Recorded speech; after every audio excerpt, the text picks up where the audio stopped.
important way of understanding sin is that sin is rebelling against God's law.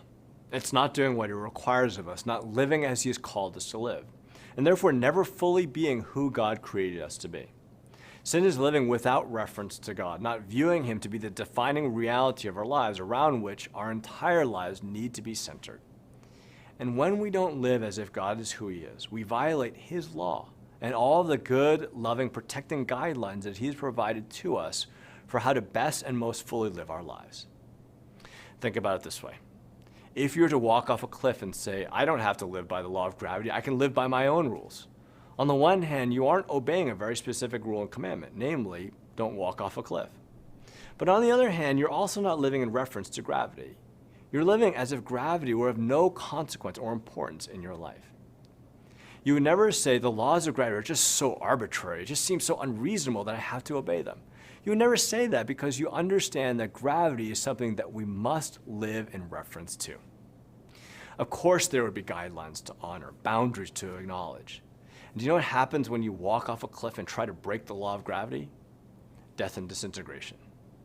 When we don't live as if God is God, when we break God's loving law, when we fail to honor who he is, when we say or imply by our actions that he is of no consequence or importance in this or that part of our lives, we fail to fully be the people God created us to be, and it leads to death and disintegration.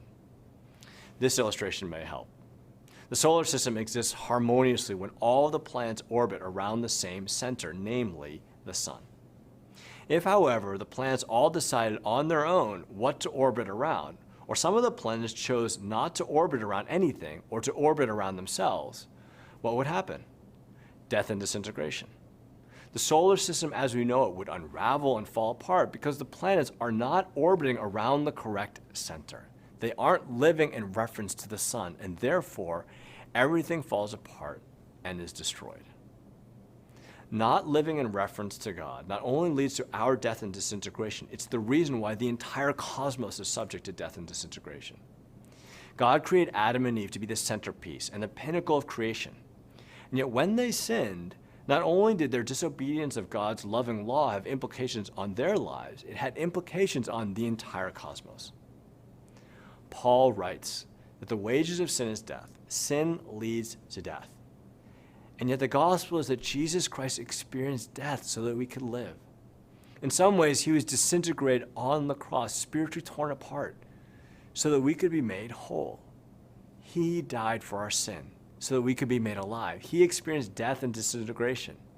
He paid the penalty for our sin so that we would not have to.